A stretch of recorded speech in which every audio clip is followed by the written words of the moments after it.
Muito bem, meus queridos irmãos, amigos, nós somos os cristãos presbiterianos da Covilhã, mais um domingo, estamos juntos para anunciar o Evangelho de Nosso Senhor Jesus Cristo e também partilhar da fé, a fé verdadeira, a fé que pode nos levar à eternidade.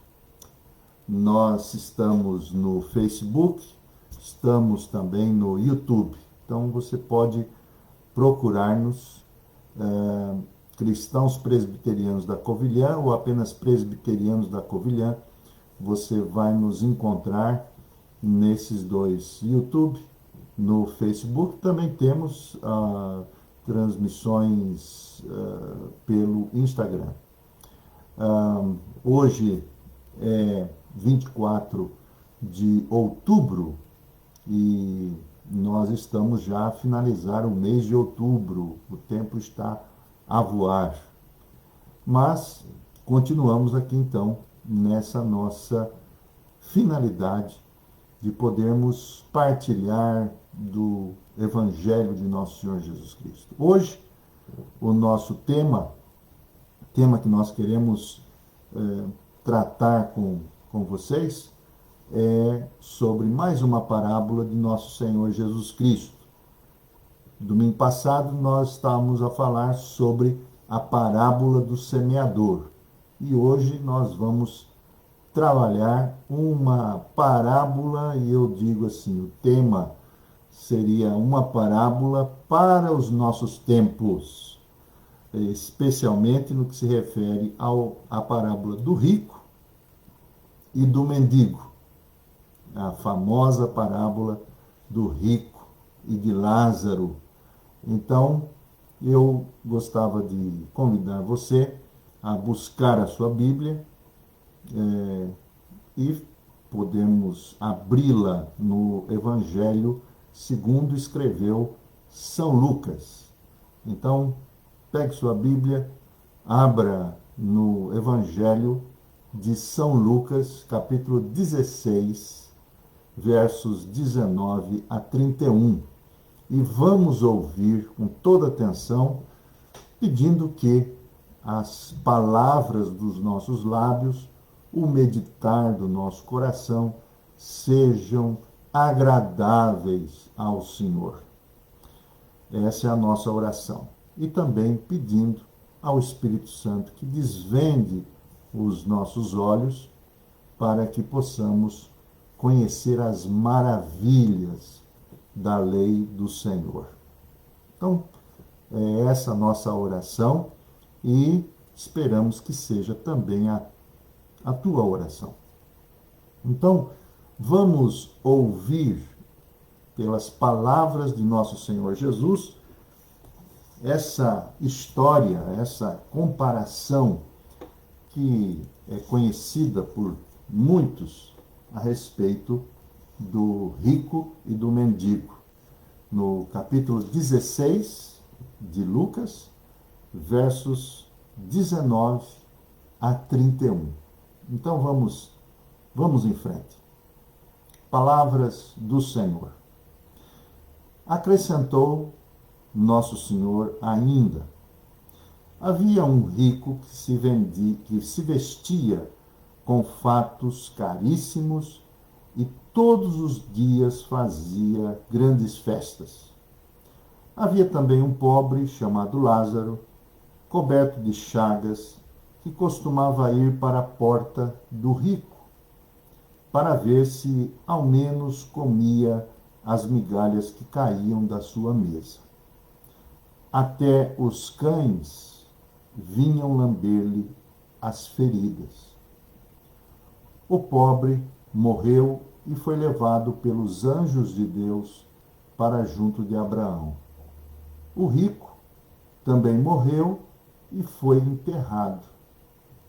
No lugar do sofrimento, onde se encontrava, levantou os olhos e viu lá longe Abraão e Lázaro com ele. Disse então em voz alta: Pai Abraão, tem compaixão de mim e manda Lázaro molhar na água a ponta do dedo e vir refrescar-me a língua, porque sofro horrivelmente neste fogo. Mas Abraão disse-lhe: lembra-te, meu filho, de que em toda a tua vida só tiveste coisas boas, enquanto Lázaro só teve males. Agora ele é consolado e tu atormentado. Além disso, há um grande abismo entre nós, de modo que nem os de cá podem passar para lá, nem os daí para aqui. E o rico exclamou: peço-te, pai Abraão, que mandes Lázaro à casa de meu pai. Tenho 5 irmãos, e se Lázaro lá fosse avisá-los, já não vinham para este lugar de sofrimento. Respondeu-lhe Abraão: para isso tem Moisés e os profetas, que lhes prestem atenção.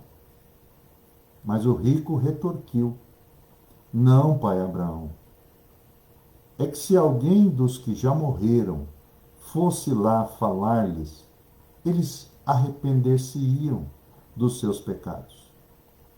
Mas Abraão respondeu: se não fazem caso de Moisés e dos profetas, também não acreditarão num morto que volte à vida. Essas são as palavras do Senhor, nosso Senhor Jesus Cristo. E dizemos: Senhor, ilumina-nos para que possamos ver além da letra. Pois então, nós estamos aqui diante de mais uma parábola e eu quero, em primeiro lugar, informar ou instruir a respeito do que, de fato, o que é uma parábola.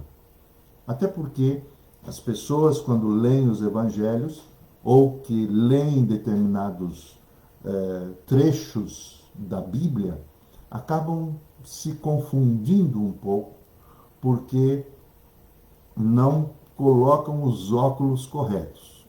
No caso, por exemplo, desta parábola, parábola significa, em primeiro lugar, uma comparação. Nosso Senhor Jesus usou de muitas parábolas e todas elas, na sua grande maioria, não apenas era uma história, mas uma comparação.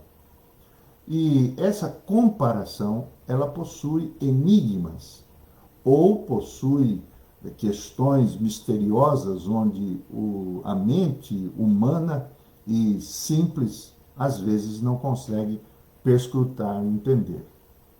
Mas no caso aqui desta parábola, essa parábola ela nos mostra duas realidades, duas pessoas, duas causas e duas consequências. Mas vamos para qual é o ponto nevrálgico, o ponto central do que o Senhor Jesus queria instruir, não somente os discípulos, mas também aquelas multidões que viviam ao redor de nosso Senhor. Vamos então pensar que o ponto central está justamente na questão da fé. A fé aqui, mais uma vez, é o ponto central que o Senhor está querendo nos instruir. Eu me lembro, numa das pesquisas que nós fazemos, ou que fizemos, nesses últimos dias, o fundador e o presidente da Amazon, essa grande empresa que nós conhecemos pela internet, o nome dele é Jeff Bezos, norte-americano, ele é considerado a pessoa mais rica do mundo, com uma fortuna que está avaliada em 177 mil milhões de dólares, de acordo com a classificação da revista Forbes. E aqui em Portugal, há uma senhora de nome Maria Fernanda Amorim, com aproximadamente, ou um pouco mais, de 4 mil milhões de euros. E ela é considerada hoje a portuguesa mais rica dos portugueses. E aparece nessa lista dos multimilionários. É estranhamente ou perplexamente uma notícia impressionante, né? Números que fogem da nossa possibilidade de percebermos. 177 mil milhões de dólares, ou então até mesmo 4 mil milhões de euros, no caso da senhora Maria Fernanda Amorim. Mas vamos voltar aqui ao assunto, porque nós estamos aqui a ouvir nosso Senhor Jesus falar sobre o rico e falar de um mendigo chamado Lázaro. E nós sabemos, por exemplo, que na Bíblia nós vamos encontrar sempre essas duas realidades, a pobreza e a riqueza. Elas duas, elas são tão antigas como as primeiras organizações sociais que surgiram no mundo. Especialmente, por exemplo, no Antigo Testamento, ela muitas vezes é comparada com, principalmente a pobreza, nesse caso, é comparada a um sinal de maldição. E no Antigo Testamento nós vamos perceber que a pobreza ela é referente ao que não trabalha, ou então ao preguiçoso, ou àquele que está na ociosidade.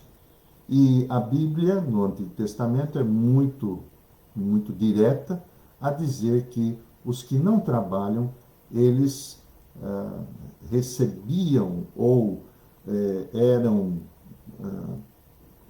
aqueles que receberiam essa maldição das misérias. A pobreza como sinal de maldição. Mas, nesse caso aqui, nós não estamos falando diretamente sobre riqueza e pobreza, mas sobre fé viva e fé morta. A ênfase que o nosso Senhor Jesus Cristo queria dar está basicamente relatado nas páginas da carta de Tiago. E então nós vamos ler a carta de Tiago. Tiago foi irmão de nosso Senhor Jesus Cristo, um dos presbíteros da igreja de Jerusalém, e ele escreveu no ano 45 depois de Cristo, a primeira carta que nós temos informação que surgiu em Jerusalém, foi essa carta escrita pelo presbítero Tiago, posteriormente o apóstolo Tiago, que não é nem o Tiago menor, nem o Tiago filho de Zebedeu, apóstolos de Jesus. Esse Tiago era irmão de nosso Senhor Jesus. Tiago, capítulo 2, aqui nos faz referência a esse assunto.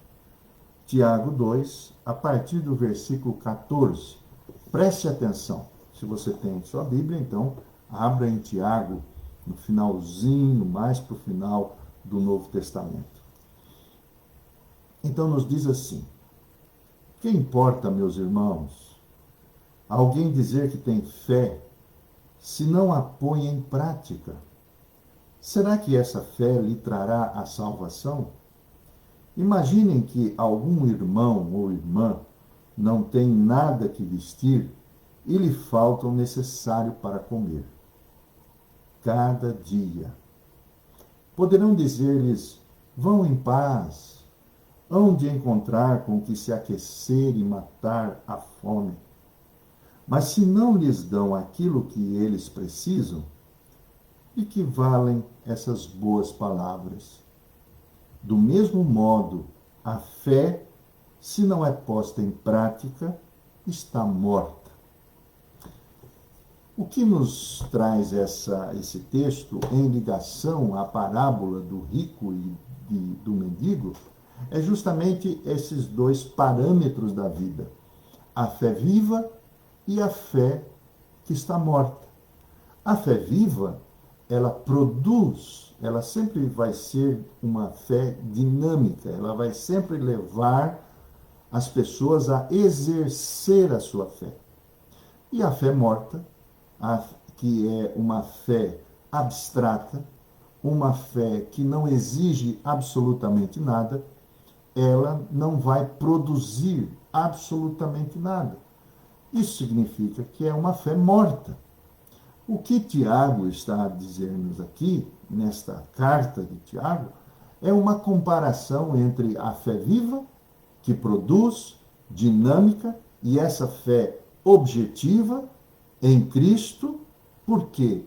Porque quando olhamos para Cristo, nós percebemos o amor em ação. Então, queiramos ver uma fé viva, vamos observar uma fé dinâmica, uma fé que sai de si mesmo, uma fé que não é abstrata, como muitos hoje falam em fé. Mas, do outro lado, encontramos a fé morta, a fé que não produz nada, a fé que é abstrata, embora sendo dita, e falada, mas é uma fé etérea, uma fé que possui apenas o discurso, a fala, a pregação, a mensagem, o sermão, a homilia, que só fica na teoria. A grande diferença que o Senhor Jesus vai mostrar-nos nessa parábola do rico e do Lázaro é justamente essa. Ele vai mostrar por que um foi elevado ao seio de Abraão e o outro ficou no lugar de tormentos. Depois da morte, é justamente isso que vai nos observar o nosso Senhor Jesus. Essa parábola, então, ela é lembrada não apenas sobre as características do céu ou o lugar de sofrimento, podemos chamar de inferno, mas, sobretudo, o porquê ambos, um estava, depois da sua morte, no céu, no seio de Abraão, e outro no lugar de tormentos, eternamente. Nós vamos aprender, então, alguns pontos importantes aqui, justamente desta parábola para os nossos tempos. Porque um dos grandes assuntos que não nos deixa passar em branco no dia a dia é justamente sobre economia, finanças, dinheiro, a propriedade. São assuntos que estão no nosso dia a dia. São assuntos, por exemplo, que estão nos nossos projetos de vida. Quantos não fazem seus planos fundamentados no desejo de alcançar uma situação estável, de abastança, de uma enorme qualidade de vida? Existem desejos que são positivos, mas quantas vezes esses desejos não provêm apenas do nosso egocentrismo? O grande problema do rico aqui era justamente esse.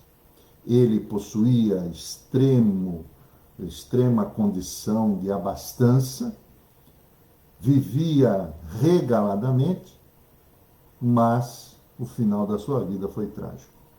Vamos então aprender com alguns argumentos aqui nessa parábola. Perceba, por exemplo, o versículo de número 19, nas palavras de Jesus. O versículo 19 nos diz assim: havia um rico que se vestia com fatos caríssimos e todos os dias fazia grandes festas. O judeu rico, do qual nós não temos o nome, ele vivia de si para si mesmo. Ele era um homem abastado, essa abastança não lhe dava tempo algum de exercer a sua fé, de praticar a sua fé, de colocar a sua fé em exercício.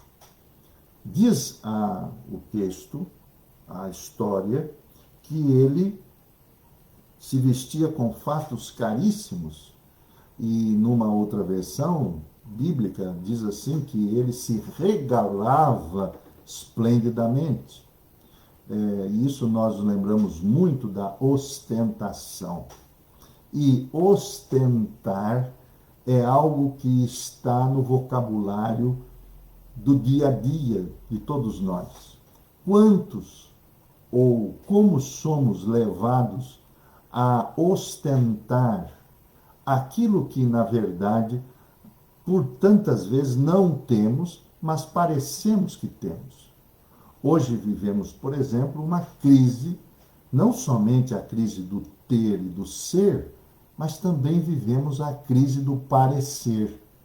Parecemos que temos dinheiro, quando não temos o tanto que queremos ostentar, mas acabamos desejando ostentar aquilo que não temos. A grande verdade é que todos nós somos seduzidos por essa sociedade de consumo que nos leva à ostentação. Isto é próprio dessa sociedade egoísta, da sociedade consumista. E não é diferente numa realidade aqui, como o Senhor Jesus está a dizer. Então, nós temos um ponto fundamental aqui. Um ponto fundamental que, embora judeu, este homem rico, ostentador, cheio de propriedades, com uma vida regalada, que se vestia de fatos bonitos, caríssimos, fazia grandes festas, vivia uma fé falsa, vivia uma fé morta, uma fé falsa. E a fé falsa é uma fé que nos engana. Nós trabalhamos, vivemos como se tivéssemos uma fé viva, mas essa fé não conseguia levar aquele homem, e assim também todos nós que somos seduzidos por esta fé falsa, levava este rico a sequer olhar para aquele mendigo que estava à porta da sua casa. A fé verdadeira, contrariamente, ela nos faz sair de nós em prol do outro. A grande diferença entre uma fé verdadeira, que está fundamentada em Cristo, é uma fé que nos leva a amar. É uma fé que nos leva a renunciar a alguma coisa dentro de nós e nos fazer doarmos-nos às pessoas. Essa é a grande diferença. A grande diferença entre fé viva e fé morta. Não é apenas naquele que discursa que possui fé, ou que fala, ou que testemunha, mas é a fé que é verdadeira. Ela é uma fé que nos faz sair de nós mesmos em prol dos outros. Então, é muito importante que nessa tarde possamos aprender essa primeira verdade dessa parábola. Muito cuidado com a fé falsa. Ela nos engana, ela nos ludibria, ela nos seduz. E muitas vezes falar de fé, todos nós falamos de fé. sermos pessoas religiosas é muito fácil. A grande ponto é se realmente somos religiosos nesta verdadeira religião, nós somos sempre, diariamente desafiados a vivermos esta fé viva, a fé que é posta em prática para aprender e viver este amor verdadeiro. E qual é o grande mandamento de nosso Senhor? Já que a fé nos leva ao exercício do amor. O Senhor nos diz, para que possamos viver a eternidade, devemos aprender a quê? A amar a Deus de todo o nosso coração, de toda a nossa força, de todo o nosso entendimento, e amar o próximo como a nós mesmos. O segundo é tão importante quanto o primeiro mandamento. Mas qual o segundo argumento aqui que nós aprendemos? Nós aprendemos a partir do versículo 20. Observe, por exemplo, o versículo 20. O Senhor Jesus diz assim: havia também um pobre, chamado Lázaro, coberto de chagas, que costumava ir para a porta do rico. E aí então, a somar o versículo 19 e o 20, percebemos algo impressionante. Apesar de toda a opulência daquele rico, ele nunca deu um prato de comida para o Lázaro. Ele nunca deu atenção àquele que jazia à porta da sua casa. E já que estamos a falar de fé, e é esse o ponto aqui, o Senhor Jesus vai nos mostrar que a fé, ela muda valores. Uma fé verdadeira, ela vai alterar comportamentos, ela vai alterar a nossa ética. É impressionante, por exemplo, como a ética hoje em dia, ela está fora de moda, embora tantos estão a estudar sobre ética. Basta que nós possamos ir a uma universidade, e na universidade temos os cursos de direito, e quantos cursos não temos a disciplina de ética? Mas o que me chama a atenção é que quando se chega ao final do curso, tal pessoa é aprovada ou reprovada no curso de ética. Mas nem todos podem admitir o quanto foram transformados pelo estudo da ética. Saber ética é uma coisa, mas viver a ética é outra coisa. E a mesma coisa são com todas as categorias de pessoas, com os médicos, com os políticos, com os engenheiros, com os religiosos. O que houve, por exemplo, com Zaqueu? Você conheceu a história de Zaqueu?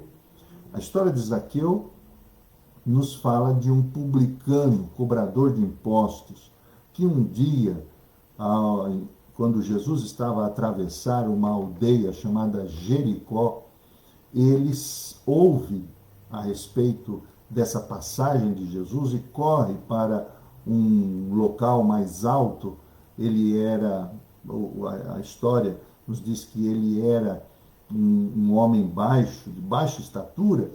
Ele sobe a uma árvore, a um sicômoro, para ver Jesus. E naquele momento Jesus olha para cima e diz assim: Zaqueu, desce depressa, para que eu possa partilhar com você a minha vida e possa comer com você. Zaqueu desce, recebe Jesus, abre as portas da sua casa, Jesus comunga com ele, e logo depois a história nos conta que ao sair Jesus da sua casa, Zaqueu mudou a sua vida porque mudou os seus valores. Desejava retribuir aqueles a quem ele havia enganado e defraudado. E é justamente esse o ponto da fé verdadeira. A fé verdadeira, ela vai modificar os nossos valores, não apenas os nossos conceitos, mas os valores são o nosso comportamento, a maneira como nós nos relacionamos, a maneira como nós vivemos, o nosso estilo de vida, quando olhamos para as pessoas, e esta é o grande ensino do Evangelho. Infelizmente, hoje nós estamos extremamente envolvidos pela mística, por tantas religiosidades que estão a ser apresentadas. Nós percebemos estas religiosidades, mas o grande problema é que, seja o Evangelho ou seja qualquer outro meio pelo qual as pessoas vivam a sua religiosidade, poucas delas saem de si para os outros. E continuamos apegados à nossa vaidade pessoal, aos nossos autoprotagonismos, aos nossos desejos pessoais, aos nossos planos e projetos egocentristas, e pouco de nós estamos a perceber as pessoas que estão ao nosso redor.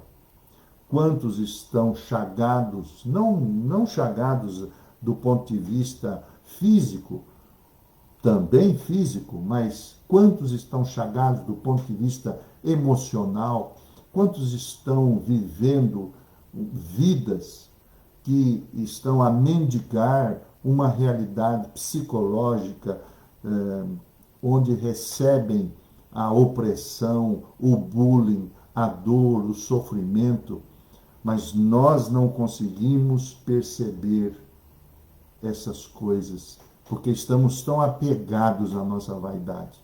Assim como esse rico, esse homem rico, que não conseguia perceber todos os dias aquele homem, aquele pobre mendigo, esperando comer alguma coisa do que sobrava da casa do rico. Este é um grande ensinamento que o Evangelho nos traz. O Evangelho de Jesus, então, é aquele que nos ensina ao desapego. Queres ser um verdadeiro cristão, quer viver e seguir a Jesus, esqueça um pouco a religiosidade discursiva, esqueça um pouco essa necessidade que todos os dias você tem de postar versículos, mensagens na internet, no WhatsApp, Telegram, no Facebook. Esqueça um pouco isso e olhe para si e perceba a necessidade que os outros possuem, no seu sentido de um relacionamento onde você, com a sua fé que é verdadeira e pode ser verdadeira, todas as vezes que você olhe para o outro e exerça a sua fé em amor. Terceiro ponto, o terceiro argumento dessa grande história que está a nos ensinar, é que a fé verdadeira nos move a uma mordomia e não ao egocentrismo. Vou repetir. A fé verdadeira nos move à mordomia e não ao egocentrismo. O grande teste para aquele rico era que Jesus, sem ele perceber, através daquele mendigo, estava na sua porta e ele não conseguia ter sensibilidade para observar quantas vezes Jesus estava ali. Eu digo isso porque a nossa perspectiva de julgamento, porque os cristãos estão conscientes de que haverá um dia, o chamado dia do juízo final. O Senhor Jesus nos ensinou sobre isso. E nesse dia do juízo final, o Senhor usa uma história, mais uma história, para nos falar sobre esse dia do juízo final. E que muitos, ou melhor, que todos nós seremos julgados pelas obras. Não será pela fé, mas pelas obras. Esta fé que é viva, ela sempre gerará obras, atos, ações positivas, verdadeiras, realistas. E o Senhor Jesus vai dizer àqueles que vão herdar a eternidade, ele vai dizer: quantas vezes estive com fome, com sede, estava preso, estava doente, e me destes o que comer, vestiste-me, fostes me visitar. Perceba que o Senhor, ele vai nos ensinar que as nossas obras, elas devem ser obras concretas, obras verdadeiras e reais. Por isso que nós percebemos que aquele rico, ele não conseguia observar Jesus Cristo na pessoa daquele mendigo. Era a oportunidade que aquele rico teria de desenvolver a sua mordomia. Entender que tudo o que ele recebia de Deus, a sua vida, sua saúde, o seu tempo, o seu dinheiro, as suas propriedades, os seus fatos caríssimos, tinha como objetivo produzir algo em prol dos outros. Porque, na verdade, aqueles bens daquele homem não eram propriamente dele, mas foram confiados a ele. E aí então começamos a observar que a fé verdadeira nos ensina a mordomia, porque somos mordomos de algo que o Senhor nos confiou. Por isso começamos a perceber o valor, por exemplo, das ofertas, dos dons, dos talentos e do dízimo. Por que não do dízimo? Há muitos que estão a viver uma vida achando que entregar o dízimo na igreja é um sinal de pura fidelidade e que tantas vezes não precisa mais fazer nada. Mas essa é uma visão extremamente egocêntrica.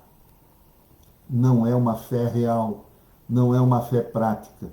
Quando nós damos um valor imenso a ferramentas que o Senhor nos dá para produzirmos o verdadeiro amor nos relacionamentos.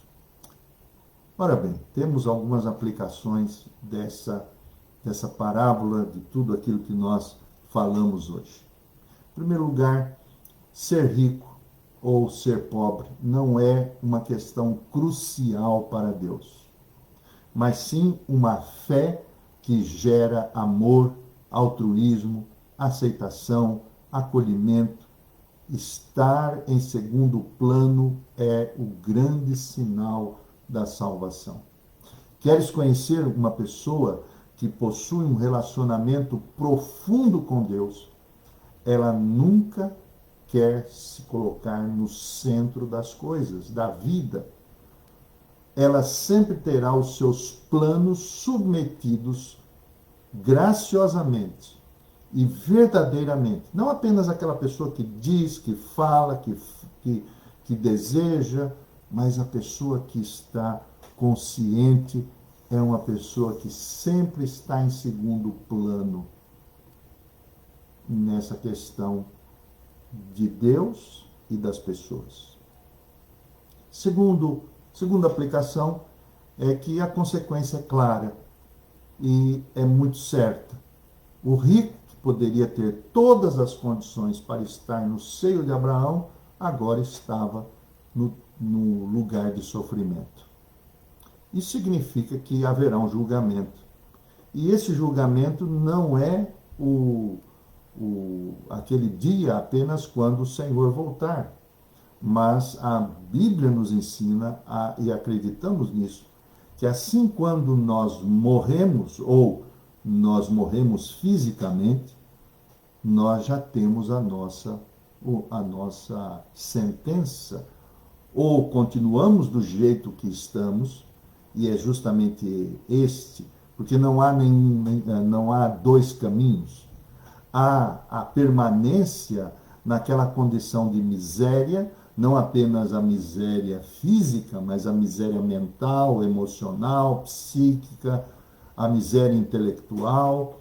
Quando nós não conseguimos viver para o outro, estamos a viver plenamente a nossa miséria espiritual. A consequência é clara. Há uma frase de um poeta italiano chamado Conde Vittorio Alfieri. Ele diz assim: homem, és grande ou vil, morre e saberás. Esta é a consequência. A consequência da fé verdadeira é aquela que nos leva para a eternidade ao lado de Cristo. Mas, enquanto estamos aqui, essa fé, ela sempre será dinâmica. Então, a grande pergunta é: que farei de Jesus, chamado Cristo? Depois que estivermos do outro lado, não haverá como remediar as coisas. Ou o seio de Abraão, o céu, a graça, o paraíso, as benesses, a glória de Deus, ou então o sofrimento, o desacolhimento, a ausência da graça, o Hades ou o inferno. Eu não sei absolutamente onde é que Jeff Bezos ou Maria Fernanda estarão depois de partirem daqui. Mas só eu poderei responder por mim. E só você poderá responder por você. Queres saber onde tu estarás? Então, olhe para essa parábola. Perceba essas nuances de nosso Senhor. E preocupe-se mais com a sua fé. A fé que não é etérea, abstrata, discursiva, mas uma fé que gera ações. Onde você estará na eternidade? Pense sobre esta fé. A fé morta, a fé falsa, nada produz. Apenas discurso. Nós temos hoje muitos discursos bonitos que nos enlevam a nós mesmos. Mas não é isso que o céu está precisando. O céu quer homens, mulheres que produzam aqui na terra. Um grande abraço. Nós ficamos por aqui mais uma vez. Esperamos que você tenha uma boa semana, apesar das lutas, dos desafios, mas que o Senhor esteja ao teu lado. Alimente essa fé, viva, ame ao Senhor de todo o teu entendimento e ame aquele que está do seu lado. Quando você não conseguir, ore, busque a Deus incessantemente, pedindo: Senhor Jesus, Filho de Deus, tem misericórdia de mim, pecador. Ele vai lhe ajudar. E Deus te abençoe. Um grande abraço e até domingo que vem, se Deus quiser.